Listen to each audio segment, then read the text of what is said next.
নমস্কার, আমি সুদীপ মান্না, একজন কনসালটেন্ট ফিজিওথেরাপিস্ট। অ্যাক্টিভ লাইফ চ্যানেলে আপনাদের সকলকে স্বাগত জানাই। আজকে এই ভিডিওতে আমি বলবো কোমরে নার্ভ চেপে যাওয়ার ব্যাপারে। কোমরে যদি আমাদের স্লিপ ডিস্কের সমস্যা হয় বা কোনো হাড়ের ডিসফাংশনের সমস্যা হয় কিংবা কোমরে বা আমাদের হিপ জয়েন্টে কোনো ইনজুরি হয়, তখন নার্ভের ওপর চাপ পড়ে। সাধারণত এই তিনটি কারণের জন্য নার্ভের ওপর চাপ পড়ে কোমর ও কোমর থেকে একটি বা দুটি পায়ে ব্যথা ও যন্ত্রণা অনুভব হয়, যাকে আমরা সায়াটিকা বলে থাকি। আজকের এই ভিডিওতে আমি কিছু এক্সারসাইজ দেখাবো, যেই এক্সারসাইজগুলো আপনারা যদি রেগুলার করতে থাকেন তাহলে এই নার্ভ চেপে যাওয়ার সমস্যা থেকে আপনারা অনেকটাই রেহাই পাবেন। আর এই এক্সারসাইজগুলোর রেজাল্ট কিন্তু খুবই ভালো। এই ধরনের সমস্যা নিয়ে যে সমস্ত পেশেন্ট আমার কাছে আসে তাদের আমি এই এক্সারসাইজগুলো প্রেসক্রাইব করে থাকি। এই এক্সারসাইজগুলো করে তারা কিন্তু অনেক ভালো রেজাল্ট পেয়েছেন।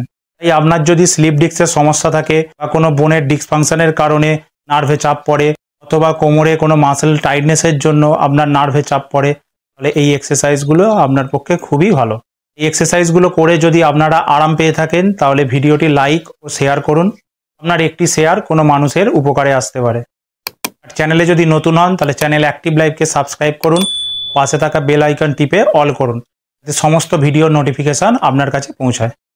সায়াটিকার তিনটি কারণের কথা বলা হয়েছে, আর এই তিনটি কারণের ওপর বেস করেই এক্সারসাইজগুলো ডিজাইন করা হয়েছে। তাই কোনো এক্সারসাইজ করে যদি আপনার ব্যথা বাড়ে তাহলে সেই এক্সারসাইজ না করে অন্য এক্সারসাইজগুলো কন্টিনিউ করুন। তাহলে শুরু করা যাক আজকের এক্সারসাইজগুলো। আমাদের প্রথম এক্সারসাইজ হলো স্পাইন এক্সটেনশন এক্সারসাইজ বা ভুজঙ্গাসন। এই এক্সারসাইজ স্লিপ ডিস্ক অথবা নার্ভ চেপে যাওয়ার জন্য খুবই গুরুত্বপূর্ণ। এর কারণ হলো যখন আমাদের স্লিপ ডিস্কের সমস্যা হয় এবং তা নিয়ে আমরা নিচু হয়ে কাজ করি, তখন অ্যান্টেরিয়ার সাইডে প্রেসার পড়ে এবং ডিস্ক পস্টেরিয়র সাইডে চলে যায়। ডিস্ককে ঠিক করার জন্য আমাদের অপোজিট জিনিস করতে হয়, অর্থাৎ অ্যান্টেরিয়ার সাইডকে ওপেন রাখতে হয় যাতে ডিস্ক তার স্পেস পায় ও নিজের জায়গায় গিয়ে নিউট্রাল পজিশনে আসে।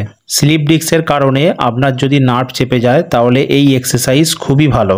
এই এক্সারসাইজ 8 থেকে 10 বার করতে পারেন, দিনে 2 থেকে 3 বার। আমাদের দ্বিতীয় এক্সারসাইজ হলো ক্যামেল ক্যাট এক্সারসাইজ। এই এক্সারসাইজ করার জন্য আপনাকে আপার ব্যাককে লক করতে হবে আর লোয়ার ব্যাককে ওপর ও নিচে মুভমেন্ট করতে হবে, যেমন আপনি ভিডিওতে দেখছেন। এই এক্সারসাইজে আমরা অ্যান্টেরিয়র ও পস্টেরিয়র সাইডকে ওপেন করছি, কারণ আমাদের নার্ভের চাপ লিগামেন্টের টাইটনেসের জন্য হতে পারে, যার জন্য পেশেন্টের লাম্বার ক্যানেল স্টেনোসিস লক্ষ্য করা যায়। এই এক্সারসাইজ 10 থেকে 12 বার করতে পারেন, দিনে 2 থেকে 3 বার। আমাদের তৃতীয় এক্সারসাইজ হলো চাইল্ড পোজ এক্সারসাইজ। এই এক্সারসাইজ আমি অ্যাড করেছি কারণ দীর্ঘ সময় বসে কাজ করার জন্য ইন্ট্রাভার্টিভ বা স্পেস কমে যায়, ফলে স্পাইনের ওপর প্রেসার পড়ে। স্যাক্রাম ও লাম্বার বোনের ডিসফাংশনের জন্য নার্ভে চাপ পড়ে। তাই ডিসফাংশনের জন্য যদি সমস্যা হয় তাহলে এই চাইল্ড পোজ এক্সারসাইজ করে আপনি বোন ও মাসেলকে স্ট্রেচ করতে পারবেন। এতে আপনি অনেক আরাম পাবেন, কিন্তু দেখতে হবে স্পাইন যেন বেশি ফ্লেক্সার না হয়। এই এক্সারসাইজ আপনি 10 বার করতে পারেন, দিনে 2 থেকে 3 বার। নেক্সট এক্সারসাইজ হলো সাইড প্ল্যাঙ্ক এক্সারসাইজ। এই এক্সারসাইজ খুবই গুরুত্বপূর্ণ। সাধারণত স্লিপ ডিস্কের সময় আমরা কোমরকে স্ট্রং করার চেষ্টা করি, কিন্তু সাইডে যে মাসেল আছে তার কথা আমরা ভুলে যাই, যেটা স্পাইনের স্টেবিলিটির জন্য খুবই গুরুত্বপূর্ণ। এই এক্সারসাইজের মাধ্যমে সাইডের মাসেলকে আমরা স্ট্রং করতে পারবো। এর ফলে স্পাইনের স্ট্রেংথ বাড়ে ও গ্রিপ ভালো হয়। এই এক্সারসাইজ পেশেন্টকে তখনই বলা হয় যখন তার পেন অনেক কমে যায়, আর এই এক্সারসাইজ বাড়িতে করতে বলা হয় যাতে স্লিপ ডিস্কের সমস্যা আবার ফিরে না আসে। নেক্সট এক্সারসাইজ হলো বার্ড ডগ এক্সারসাইজ। এই এক্সারসাইজের আরও অনেক ভেরিয়েশান আছে, তবে বেসিক ভেরিয়েশান সেটি হলো আপনি উপরে শুয়ে যেমন ভিডিওতে দেখানো হচ্ছে তেমন করতে পারেন।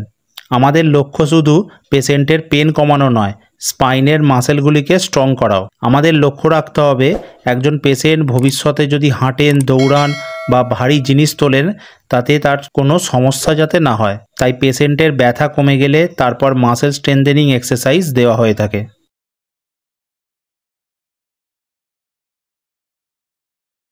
নেক্সট এক্সারসাইজ হলো সায়াটিক নার্ভ ফ্লসিং এক্সারসাইজ। এই এক্সারসাইজ সায়াটিকা নার্ভকে জেন্টেল স্ট্রেচ দেওয়ার জন্য করানো হয়ে থাকে। যে পায়ে ব্যথা সেই পাকে ধীরে ধীরে উপরে তুলতে হবে এবং তার সাথে মাথাকে পিছন দিকে নিয়ে যেতে হবে। পা ও মাথার মুভমেন্ট যাতে একসাথে হয় ও ধীরে ধীরে হয়। আমাদের পরের এক্সারসাইজ হলো লাম্বার রোটেশন। এই এক্সারসাইজ করার জন্য আপনার যে পায়ে সায়াটিকার সমস্যা সেই পাটি অন্য পায়ের ওপর রেখে লাম্বার রোটেশন করতে হবে। এই এক্সারসাইজের মাধ্যমে আমরা লাম্বার স্পাইনের L4 L5কে ওপেন করি। এই এক্সারসাইজ 10 বার করতে হবে, দিনে 2 থেকে 3 বার। আশা করছি এই ভিডিওটি আপনাদের অনেকই সাহায্য করবে। যদি ভিডিওটি ভালো লেগে থাকে তাহলে লাইক ও শেয়ার করুন আর চ্যানেল অ্যাক্টিভ লাইফকে সাবস্ক্রাইব করুন। তাহলে দেখা হচ্ছে পরের ভিডিওয়ে। সুস্থ থাকবেন, ভালো থাকবেন। নমস্কার।